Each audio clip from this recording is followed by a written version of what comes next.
Huh? What is it that you will do?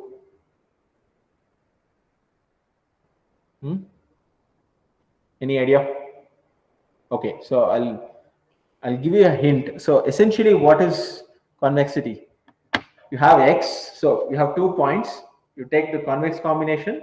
The function value is lower than the convex combination of the function values at the two extremes, right? That's what it says.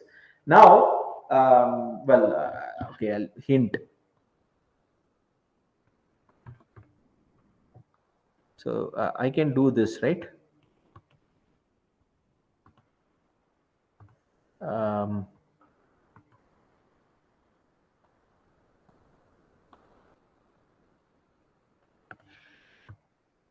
take 2.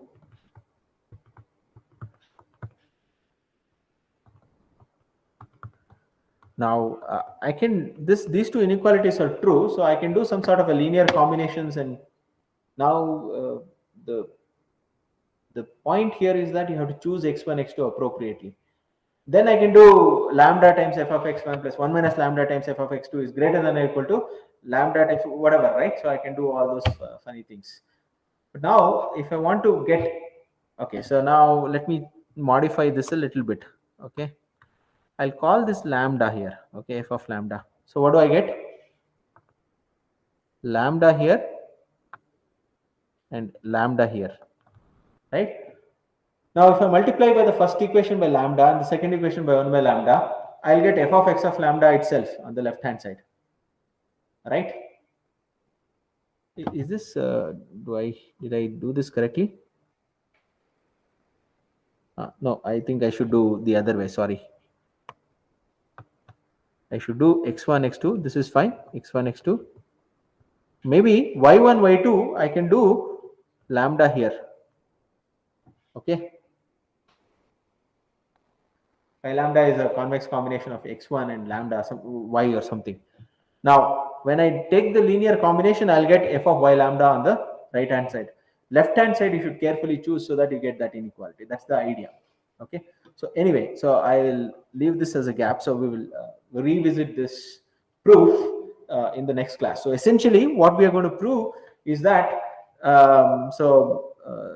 result in the next class. I mean, not the result, the proof of the result.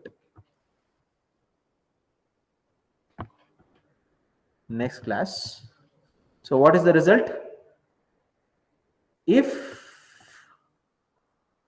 the Hessian of f is positive semi-definite, implies f is convex. So that means positive semi-definiteness is a both necessary and sufficient condition for convexity. Why is it important? Let's maybe look at one example, or maybe we'll look at some examples, right? So let's look at e power x. See, what does that translate to in one-dimensional case? What do you mean by Hessian of a one-dimensional function? What is Hessian of e power x? Huh? What is Hessian of e power x? Huh? E power x itself, right? Can e power x be negative? No. What does that imply? That function is convex, right? So this is convex. Okay. Okay, let's look at this. What can you say about this? Log of 1 plus x. What is the Hessian? Hessian means second derivative, that's all, right? First derivative is 1 over 1 plus x, second derivative is minus 1 over 1 plus x whole squared. So for x greater than 0, what do we get? Negative, right? If I take negative of this, what do we get? Positive. So is convex. Well, if f of x is convex, minus f of x is called, see, f of x is like this, minus f of x will be what? If this is 2, it will be mapped to minus 2.